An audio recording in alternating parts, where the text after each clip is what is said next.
रात में सोते समय बहुत सावधान हो जाना चाहिए उपासक को। वैसे तो हर समय सावधान, पर सोते समय ऐसे सावधान होना चाहिए जैसे मृत्यु के समय योगी जन अपने सारे इंद्रियों को समेट लेते हैं और अपने स्वरूप में, अपने प्रीतम के स्वरूप में लगा देते हैं। तुम रोज शयन के समय ऐसा अनुभव करो, मैं नींद में जा रहा हूं या मृत्यु में जा रहा हूं, इसमें कोई फर्क नहीं पड़ता। पता नहीं आंख खुले कि ना खुले। कितने ऐसे हैं कि सोते ही रह गए। आप अब बेहोशी की हालत में जा रहे हैं, नींद में जा रहे हैं, तो एक समय रखो कि आप अपनी शैया पर इतने समय ही जाएंगे। एक नियत समय रखो। हमने देखा है साधुकों का एक समय होता है कि 10 बजे हमें लेट जाना है, सोना नहीं, लेट जाना है, और लेटे हुए भगवत चिंतन करना। अब जब सो गए तो सो गए, नहीं सो गए तो उसमें हमें टेंशन नहीं लेना, या अभी नींद नहीं आई, 10:30 बज गए, 11 बज गए, ये नहीं। आंख मूंदी, मंत्राकार वृत्ति, तो बिना नींद की गोली के सो जाओगे। यह है ऐसा, भजन में मन लगाओ, सो जाओगे।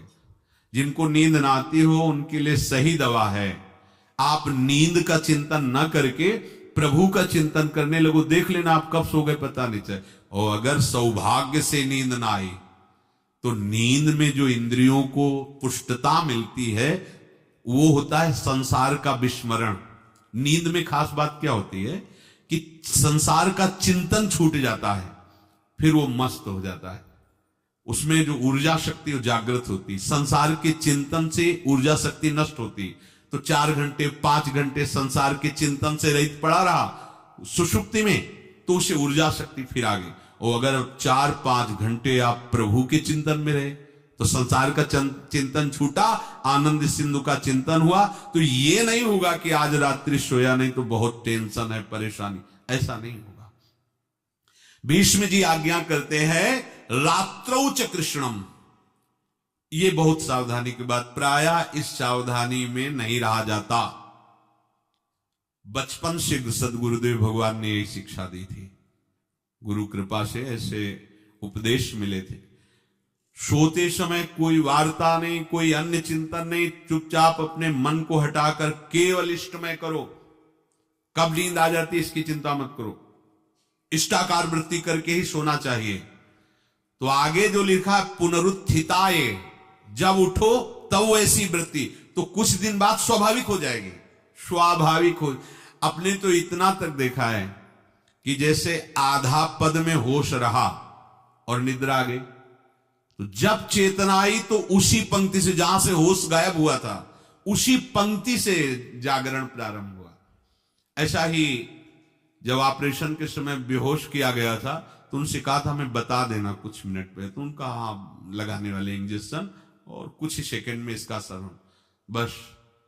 तो जो पद चलाया था, जब होश आया था तो वही पद चल रहा था, मतलब बेहोशी में वो पद अपना अधिकार किए हुए था। ऐसे नींद भी तुम्हारी भजन हो जाएगी, समाधि हो जाएगी, यदि आप सोते समय प्रभु का चिंतन करेंगे। बहुत ही सावधानी की बात है।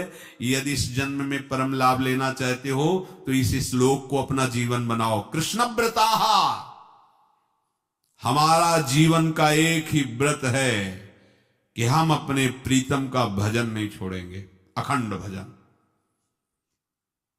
हमें ये नहीं देखना कि उपांशु मानसी को इसमें कितने गुना, हमें गुना बुना नहीं देखना। हमें अपने प्रभु को बोलना नहीं। भजन में मन नहीं लग रहा, पद गा रहे हैं, जोर जोर से चिल्ला रहे हैं, नाम कीर्तन, हमें अपने प्रभु से जुड़े रहना है।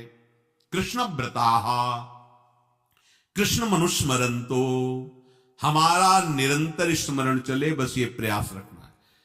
जब निरंतर स्मरण की बात कह दी तो फिर आगे कुछ कहना नहीं चाहिए, पर खास बात इसीलिए कहा जाता है कि आप समझ जाओ। रात्रौ च, जब कोई भी ब्रह्मचारी, कोई भी उपासक, कोई भी बैरागी त्यागी महात्मा सोते समय असावधान हो गया तो उसकी रात्रि बहुत गलत जाएगी।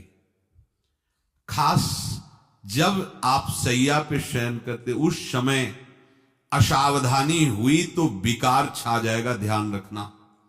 आपका चिंतन गलत हो जाएगा, आपकी चेष्टा गलत हो जाएगी। जागृत में ना सही तो स्वप्न में। आप सावधान उस समय जरूर रहिए।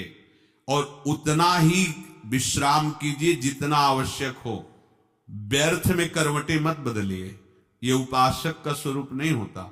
रोगी है तो बात अलग है, बड़े असाध्य रोगों से, नहीं तो ऐसी दिनचर्या नहीं होनी चाहिए। कै बजे? 3:30, अभी आधा घंटा तो है, फिर कमर ओढ़ लिए, ये साधक का नहीं होता। उचित समय, जो मान लो 4 घंटा विश्राम का, तो अब ये नींद का विषय आओ या ना हो, हम तुम्हारे लिए पुष्प बिछा के नहीं बैठेंगे कि आ जाओ आ जाओ। नहीं आई तो अब ये नहीं गया, अब इतने समय नहीं आई थी, अब 4 बजे उठने के समय कैसे नहीं, ये फेंका। उसमें विचार नहीं किए, पहले फेंको और सैया से नीचे उतरो, भूमि को प्रणाम करो, आगे बात नहीं। वो फिर आपको ऐसा होता है 10 मिनट में तो कोई बात नहीं, 10 वो पार कर देगा, घंटा दो। रात्रौ च कृष्णम पुनरुत्थिताय, ये नियम लीजिए, सोते समय आप बिल्कुल मृत्यु दशा की स्थिति लाइए, जैसे मरने वाला नहीं होता, सब जगह से मन हटाकर। और सच्ची है, पता नहीं आंख खुले कि ना खुले, ये बड़ा धोखे का जीवन है। ये ऐसे हजारों लोग सोए और सोते ही रह गए। हमको धोखे में नहीं रहना, सुबह जग जाएंगे तो फिर भजन करेंगे, लेकिन हम बिल्कुल तैयारी में। तो जब ये था कि किडनी कभी भी फेल हो सकती, तो हमें ज्ञान तो था नहीं ऐसा उस समय, तो हम रात्रि में जब शयन का समय, तो कपड़े कौन थे, कोई पैंट शर्ट थोड़ी सा बटा, चला ऐसे रज लगाई, राधा वल्लभ जी को ऐसे बांधा, चरणामृत लिया, पूरी तैयारी में, क्योंकि पास कोई था नहीं। तो ये होता था कब मर जाए, कैसे बताएं कितना सुख, एकदम युगल चरणारविंद में तदाकार होते ऐसे। वो इसीलिए कहते हैं कि प्रतिकूलता और अव्यवस्था और दुख, ये भगवत प्राप्ति का प्रधान साधन है। अव्यवस्था, प्रतिकूलता और दुख, ये अभ्यास उसी से। जब शाम के शयन करते तो पहले वृंदावन को प्रणाम करके और ऐसे भावना में प्रिया प्रिया कहते कि जैसे भी आपके हैं, अगर शरीर छूट जाता है रात्रि में तो आप धोखा ना करना, आप बुला लेना पहले। और कैसे बताओ उस समय कैसे भाव होते थे, कोई पास नहीं, कोई सुविधा नहीं, 1 रुपया नहीं, तो एकदम दैन्यता, एकदम कितना सुख मिलता, वो एकदम केवल भगवद आश्रित। तो रात्रौ च कृष्णम पुनरुत्थिताय, ये बहुत पकड़ने वाली बात है। रात्रि के समय कोई और चिंतन न बनने पावे। देखो अभ्यास, और उस समय खास करके विषय चिंतन बनता है, ध्यान रखना। दिन भर लड़ते रहोगे इंद्रियों से, और जब आप शयन के समय जाओगे तब वो अवसर ढूंढेंगी और आपको विषयों में फंसाने की चेष्टा करेंगी। कोई क्रिया या पूर्व में कोई क्रिया या कोई दृश्य या कोई बात, अगर कहीं मोबाइल से मित्रता है और बगल में रखा है तो भूल जाओ, रात्रौ च कृष्णम पुनरुत्थिताय। जब तक नींद नहीं आती तब तक फिर वो ऐसी सामग्री डाल देगा कि वो बर्बाद हो जाओगे। साधक मान लो, हमारी प्रार्थना मान लो, हम मानते हैं कि आज के समय में यंत्र का बहुत बड़ा प्रभाव है। अब यंत्र का प्रभाव देख लीजिए, ये छाती पे मोबाइल होगा, यही धड़कन के साथ वो घंटी बजे और कुछ नहीं। ऐसा भगवान का खेल रचा है। और इसमें सबसे खतरनाक बात है कि आप जो चाहो देख सकते हो, जहां चाहो, जैसे विश्व की पूरी बात, पूरा विश्वात्मा है, ये विश्वात्मा स्वरूप है, सर्च करो देख।